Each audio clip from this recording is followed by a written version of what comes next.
ministre de l'intérieur démb mu démettre en tout cas de ses fonctions ñenn ci njiit yi nga xam ne ñoo nekk foofu la ci dikk ak aéroport mu doon benn geste boo xam ne bi mu génnee Sénégalais yëpp dañ ko apprécier ni lii moo ñu manqué woon donc maître Bamba Cissé décision bi mu jël ndax ànd nga ci ak moom ak ñi nga xam ni démettre na leen de leur fonction ban jàngat nga ci am duñ mënee général ci mbirum Madiambal Diagne bi nga xam ne ni mu génnee réew mi mën nañu wax ne problème de sécurité am na ci suñu frontières yi.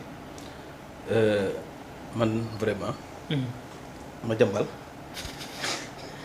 non. Madiambal.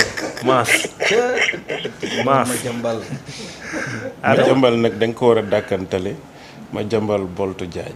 Boltu Diagne barke Rasulullah. mais dama daan dégg ñaan jambal la mu sax boo jëm loo jëm ba mu tem tamit bi tem barke Rasulullah. jamba bi sabul mais Madiambal li ku caa naan il m'a honti non mais Madiambal xam nga moo tax ku am maxaama di protéger Adji Sarr man dama naan Madiambal bu Adji Sarr ku am maxaama jàkkaarloog askanu Sénégal di sos ak a fen suba ngoon guddeeg bëccëg ku am maxaama nekk dans la manipulation Madiambal am fa lu mu fi waxul président Bassirou Diomaye Faye amul lu mu waxul ci Ousmane Sonko xeex na Pastef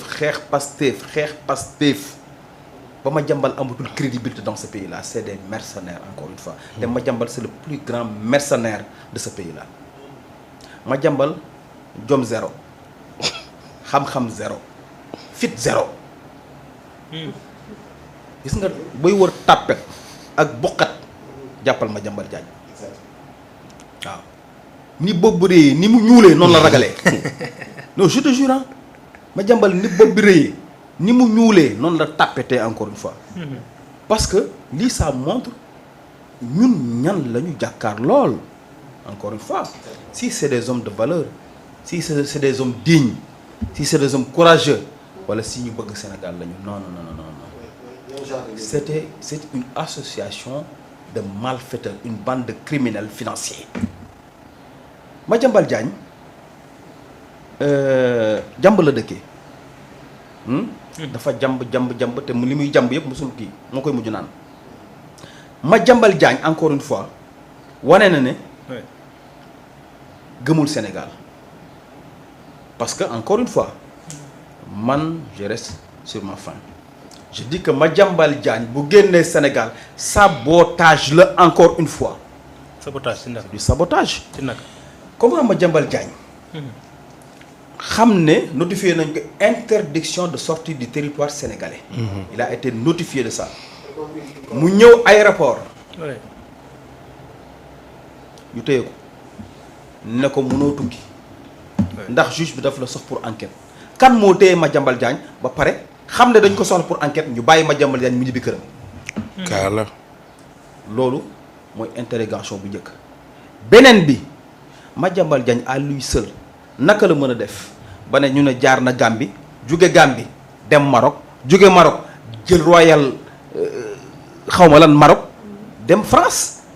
à lui tout seul. ñu ci tudd sax tudd hélicoptère. fan la Madiambal Diagne jaar ñan lañ sanctionné jox ma tur. Dik. lu tax ñu sanctionné Dik. unité d'enquête bi. ñoom ñoo war a def normalement xam nga nag man j'aimerais bien qu'on se dise la vérité dans ce pays là. Il y a trop de sabotage. L'administration, la justice, il y a beaucoup de sabotage et de saboteurs. mbiri Madiambal Diagne gi sabotage la ci moo tax bi ma xëyee dégg ñu ne le ministre de l'intérieur maître Bamba Cissé dàq na ki nga xamante ne mooy ki jiite woon DIC. commissariat police kii bu AIBD. ak commissariat bu AIBD ki ko jiite. dàq nañ ko ma ne il faut des sanctions te Ousmane Sonko l'a dit. Je reviens sur les paroles de Ousmane Sonko. léegi tàmbali nañu bépp faay bu am ak bépp njubadi gu am. ak lépp loo xamante ne lu jaaduwul la.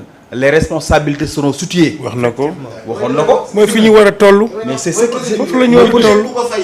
chaîne bu fa nga toll. fa nga toll fa nañ lay sanctionner. Dans l'affaire Madiambal Diagne il y a du sabotage encore une fois. Ses fils ñaari doomam dañ leen a jàpp. fu ñu leen jàppee. frontière Karang kenn Karang ki Dakar. kenn ki Dakar. jabaram ñu jàpp ko.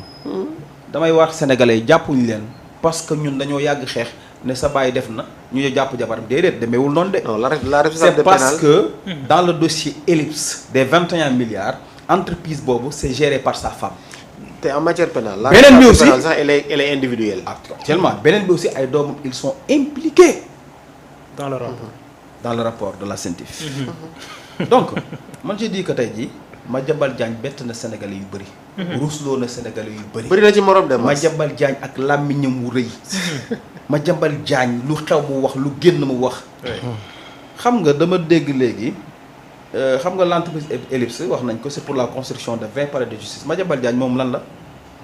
courtier la comme Farba Ngom démarcheur la lan la homme d'affaires la wala homme affairé.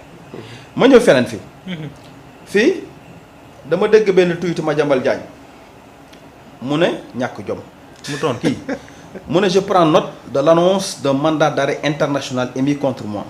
Je rappelle que c'est moi-même qui a informé ma présence en France et de mon prochain retour au Sénégal. J'affirme qu'avant l'exécution d'une telle mandat, je me présenterai à la justice de mon pays. ñàkk jom kii gën koo ñàkk. donc nee na mu ngi ñëw. tapet bu daw bokkat bu daw mais Madiambal Diagne il ne peut pas quand même préparer sa défense fii ci Sénégal. amul avocat yu ko mën a défendre Sénégal lan la uti France. mais mandat d'arrêt international bii moo def effet. waaw te gis nga bu mu yem ci Madiambal Diagne. mandat d'arrêt bii mais Mamour Diallo dañ ko war a fëgg mandat d'arrêt international. ces gens qui ont fui le Sénégal. L'autre là qui doon réclamer 200 millions Ousmane Sonko. Mame Mbaye Niang mandat d'arrêt international lañ ko war a fëgg. képp ko daw génn Sénégal dañu war a fëgg mandat d'arrêt international.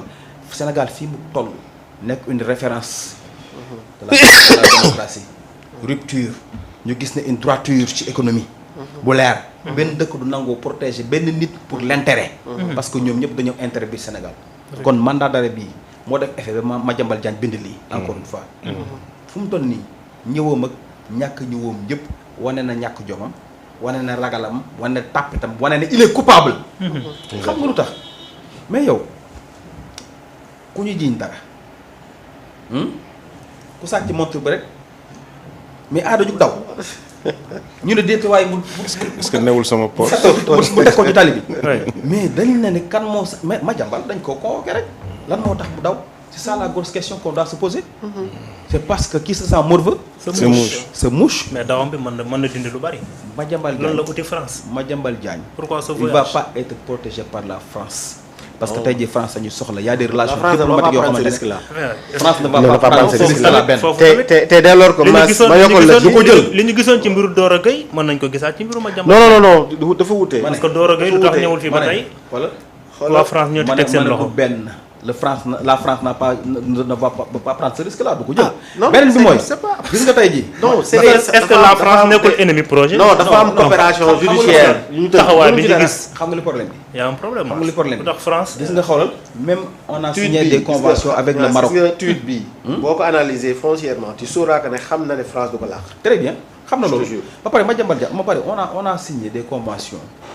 avec le Maroc. moom la dafa am une coopération judiciaire. coopération judiciaire yooyu ñu signé avec le Maroc. dafay ñëw nga soxlaa je me dis que tey jii le cas Madiambal Diagne état bi dafa war a jël son courage à deux mains bu mu yem ci Madiambal Diagne mandat d'arrêt bii nañ ko fëgg Macky Sall parce que gis nga lii yëpp xewul ci réew mi Sénégal bii Macky Sall c'est le principal responsable de ceci gis naa ko muy woy frère Jacques xaw ma lu mu doon woy nii xaw ma kele piron papa mais Macky Sall moo mais kii moo ñu yëpp non toog ñi moom li mu def yëpp ma xalaa ñii ñoo leen ko may mu toog journaliste posé ki tàll ko micro mu naan xaw ma lan les cocos chantent le jour pas xaw ma ne nii ma déggoo li ko Guy Marius Sagna toog ma ne Macky dañuy ñaawal fu mu doon nii mais son tour viendra chez le coiffeur gis nga c'est le premier président boo xamante Sénégal nañ ko àtte ci yoon je li ma bëgg mooy je l'espère. gis nga état bi fu mu toll ni caaxaan gasi effectivement yaa ngi dégg muy ma ne élève primaire noonu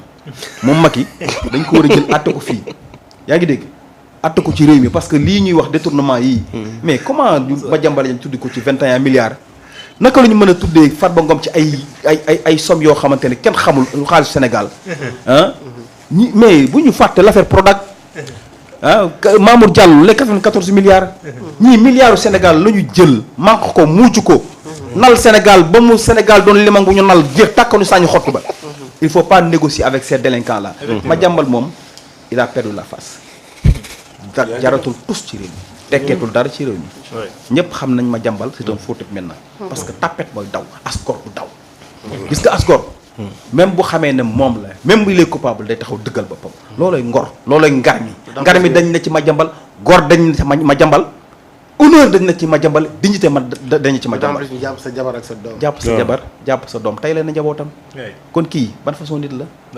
désormais dans ce pays là ah ça sera plus permis nit muy wax ci Madiambal parce que Madiambal wane na petitesse am wane na tekkiwul dara encore une fois mais au delà de Madiambal man j'appelle l'État a aussi quand même sanctionné un mandat d'arrêt international ak ñi nga xamante ne dañoo daw génn réew mi ñoom ñëpp dañ leen war a dóor mandat d'arrêt international. ñu njëkk ko ci seen chef muy le président Macky Sall moom moo war a doon kii Arma. les cocochontes mbirum non mais mooy xam nga. pilon pampan.